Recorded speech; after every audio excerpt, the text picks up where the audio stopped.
So let us see what is an IP security. IP security is the best known protocol that is used for providing security at the network layer. So let us see the definition of IP security. IP security protocol or IP security is a framework of open standards for ensuring secure communications over internet protocol networks through the use of cryptographic security services. So I have considered here certain layers just to explain the securities. Okay, so security that is provided at different layers of OSI model. So coming to the first layer, that is application layer. So how you can provide the security at the application layer? So one example I'm going to consider here, that is using the protocol is P or pretty good privacy. So PGP.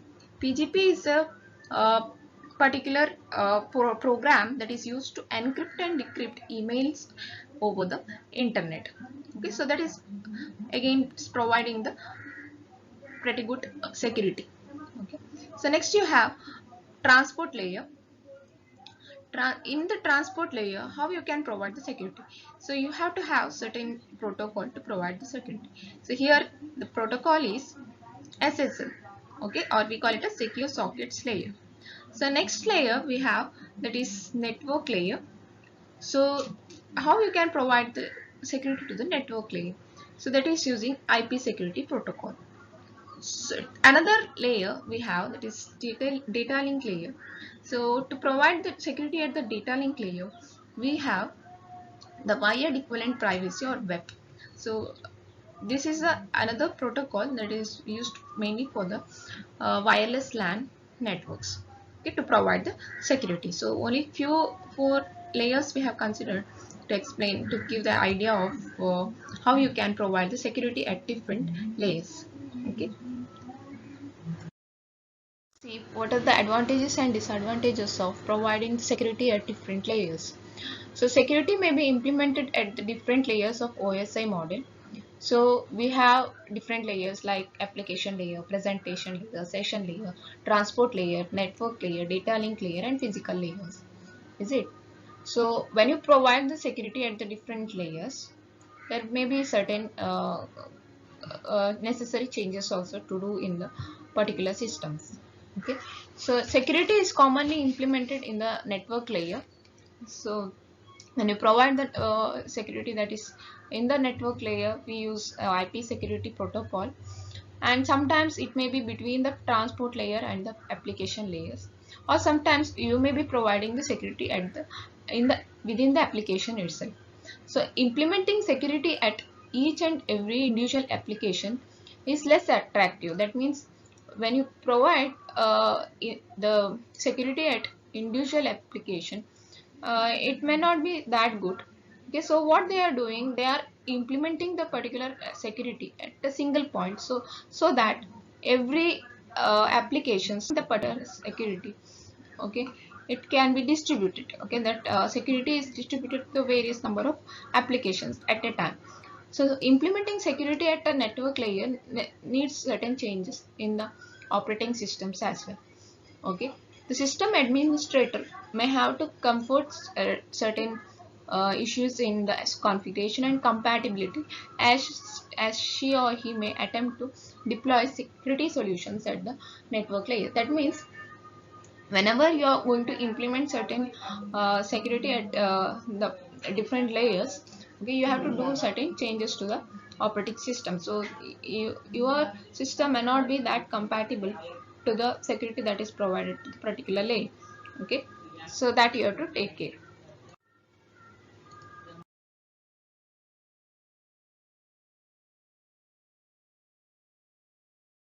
This is continuation from the previous slide. So here again we are talking about pros and cons of security at different layers.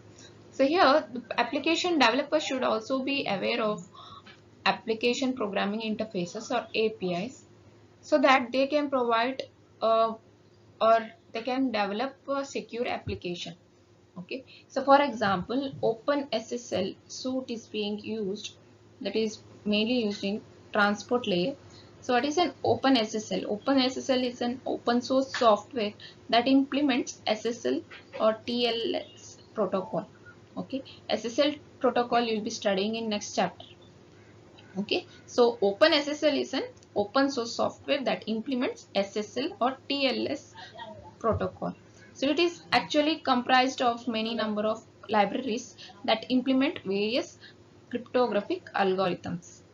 Okay, so in addition to providing certain algorithm, it also helps in validating the digital certificates and mainly used for communication purpose.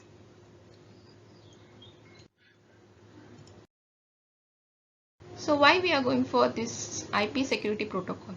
So IP security protocol protects against sniffing, spoofing, hijacking and denial of service attacks. So let us see what are the services this IP security provides. So it provides certain services like authentication, it is data authentication, data integrity, and protection from replay attacks. So this kind of replay attacks we have seen in previous chapter. Okay, it also maintains data confidentiality and also partial traffic flow confidentiality. When you are going to provide the IP security for any application, or when you want to communicate with two parties, then you have to maintain a security association with each other.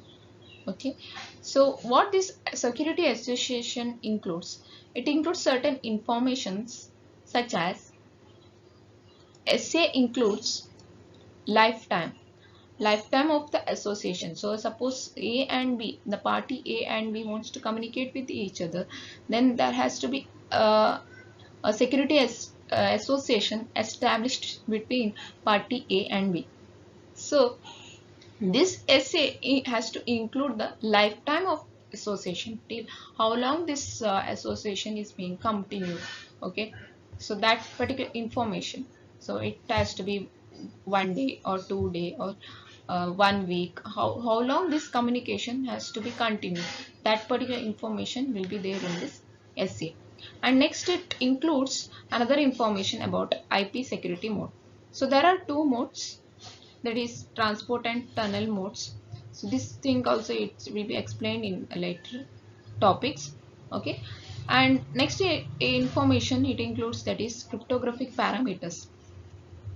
So what is this cryptographic parameters? That means it includes the information about the algorithm used for encryption and for computing the integrity checks, or what are the keys that is present mainly for the encryption process or the decryption process.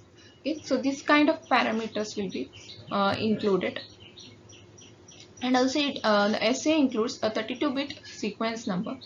So when so what this 32-bit sequence number will include, it includes a certain number. So when for example, if you are going to send the first packet, so that time the SA bears the sequence number 1. Okay, so when next packet is being sent, that sequence number will be incremented. So initially when a particular security association is established between party A and B, this number will have only one value, that is 1. Okay, as soon as the next packet is being sent, then it will be 2. Again third packet if it is being sent, then it will be 3. So like this it will be incremented as the packets are being sent. Okay, and also this SA includes another information, that is anti-replay window. So let us see how this SA is being identified and also where it is being stored. Okay, an SA is uniquely identified by a combination of 32-bit security parameter index or SPI, and also it includes the IP address of the connection endpoints, or if you are considering two nodes, okay, A and B, so it also includes, this SA includes the IP address of A and B. Okay, so like this, so each node has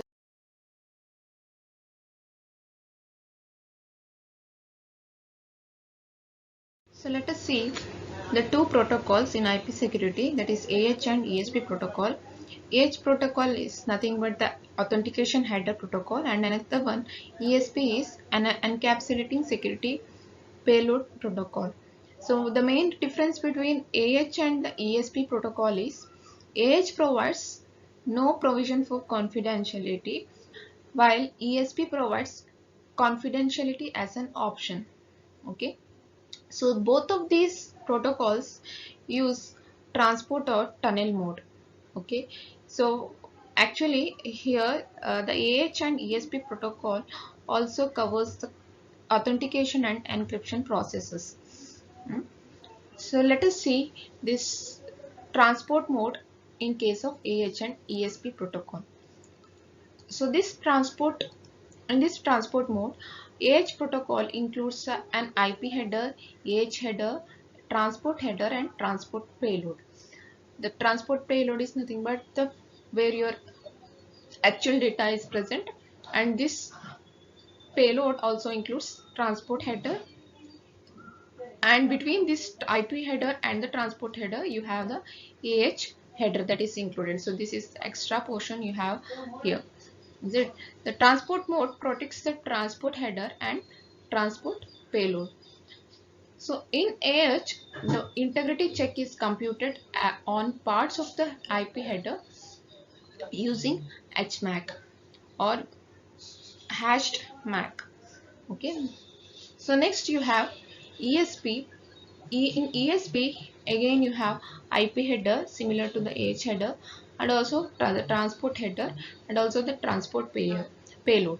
The extra thing you have here is ESP header and the ESP trailer. Okay, this is extra. Okay, so here this part in AH protocol, AH header and till this particular portion, that is transport payload, that is mainly used for authentication purpose.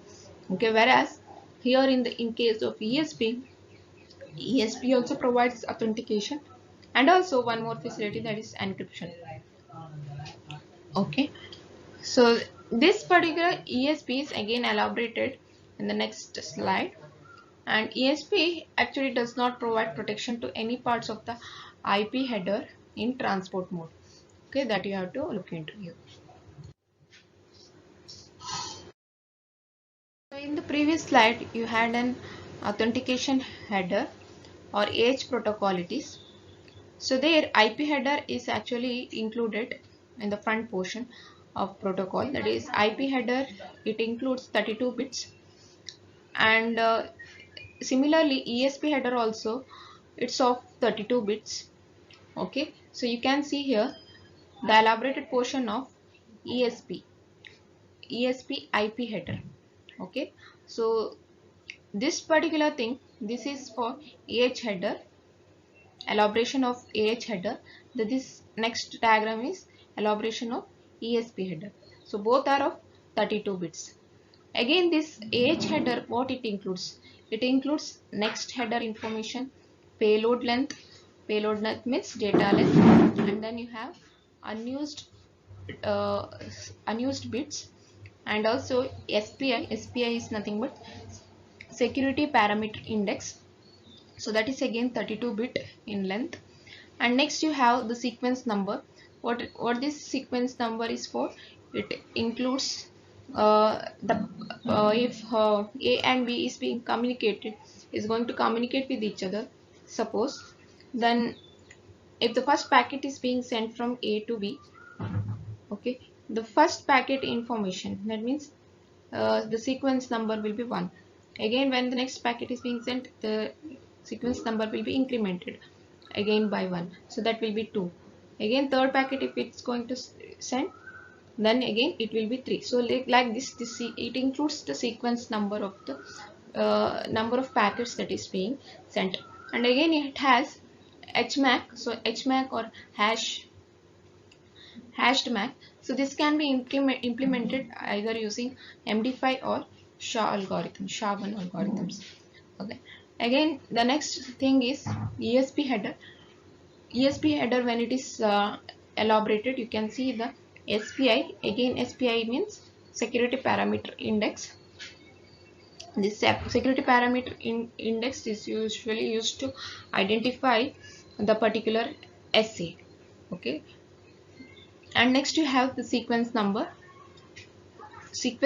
of the number of packets that is being sent, and then you have transport header and payload information, and some padding also you have, that is just to set the particular message into a particular size, fixed size. Okay, that's why you have here a padding. Again, this padding is being continued, so we have to adjust the message to a particular size, so that's why this padding is being done here. And then you have pad length also. Next you have the next header information and the HMAC. Again, this HMAC can be implemented either using MD5 or SHA algorithm, that means hashed MAC. So this is about the ESP header information. So padding is added so that the length of the encrypted payload is a multiple of block size. Okay,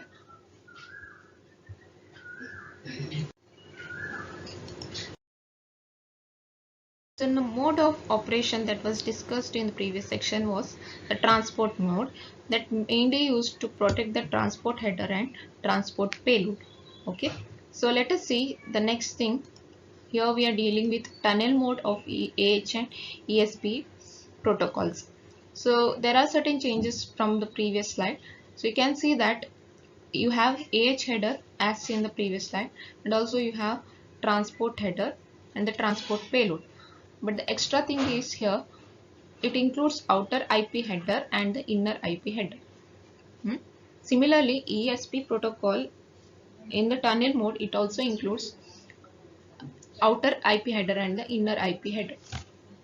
And also the other things are, rest of the things are same as in the transport mode. So to protect the entire IP header, IP security provides the tunnel mode. Okay, why? Because packets are being sent through different heterogeneous networks, so that's why we need this tunnel mode of protocol. Okay, original IP packet is being encapsulated within the larger packet containing the IP security header and an extra IP header. So here the IP header is actually the outer IP header, and another one extra IP header you have here is inner IP header. So these two IP headers are being mm, kept outside this AH header. So okay, next in ESP mode, that is tunnel mode, it encrypts the inner IP header, okay, thus providing the limited traffic confidentiality. Okay, whereas the outside IP header you have here, that is used for routing purpose. So this is kept as it is, this outer IP header is kept as it is, because this gives the information of where the packet has to be sent, or routing information is present in this outer IP header, whereas this inner IP header is being encrypted. Okay, so this is about the tunnel mode. uh, Tunnel mode. So consider two examples or two cases here. So in the first case, in the first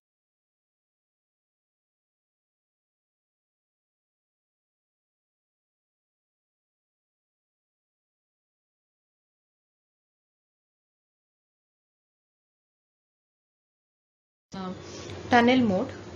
So consider two examples or two cases here. So in the first case here, source is A and destination is D. Okay, so this information, that is the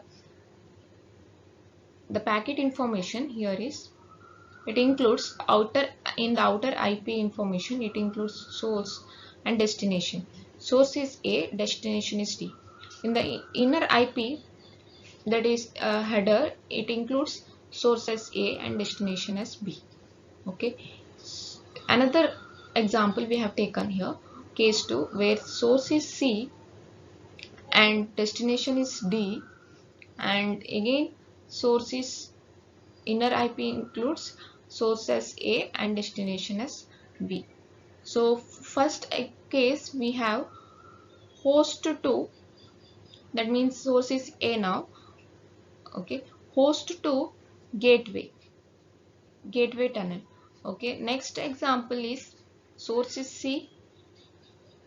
Okay, destination is B, but here also another destination you have in outer IP, that is destination is D. That means this is one gateway, this is another gateway. So gateway to gateway tunneling, and previous case is host to, this is the host we are going to consider here, A as the host to tunnel, gateway tunnel. So this C and D are considered as two gateways.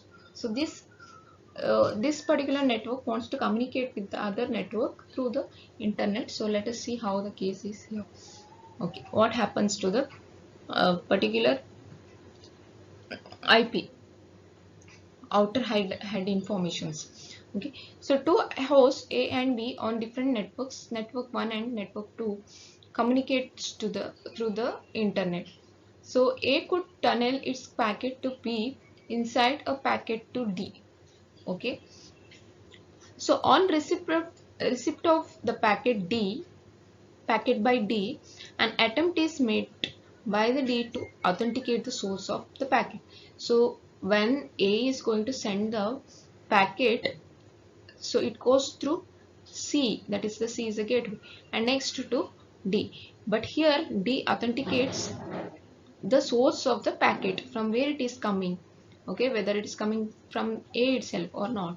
Okay, so outer IP header. So during the time of authentication process, outer IP header is being stripped off. So this information is being stripped. The packet is being decrypted. The full complete packet is being decrypted, so that you get the information, inner IP information also you'll be getting. And the ESP header and the trailer are also stripped. Okay, so the inner IP header of the packet, so when this is being outer, everything is being stripped, you remain with the inner information, that is it includes source as A and destination is B. So the inner IP header of the packet is used to route the packet to B within the network 2. So next thing is, after authentication by D strips the particular outer information. Next it takes the inner information, that means it has to send the packet to B. Okay, so this is the first case. And next, see, take the next particular case. Gateway C is responsible for providing authentication and encryption services to all outgoing traffic destined to hosts in the network 2. So A's packets for communication are being sent through secure tunnel between C and D. Okay, so in the second case, in the first case we have taken that is we have assumed that host A is IP security enabled, and in the second case we are taking the consideration that C is responsible for the authentication and encryption services to the for sending the particular packet. Okay, so now in the second case we are not going to take the consideration of A. Okay, but actually from A only the packets are being sent, but the destinations are D and B here, and source is, we are in the outer information, outer IP information, we take source as C. Okay, destination as D, same as the previous case, and the inner IP information contains source as A and destination as B. So in this particular case also, initially the outer IP is being stripped off during the authentication process in the particular destination, that is D. Okay, and later what is remaining here is source is coming, that is packet is coming from A, and the destination is B. So this is the last thing you are going to be left out.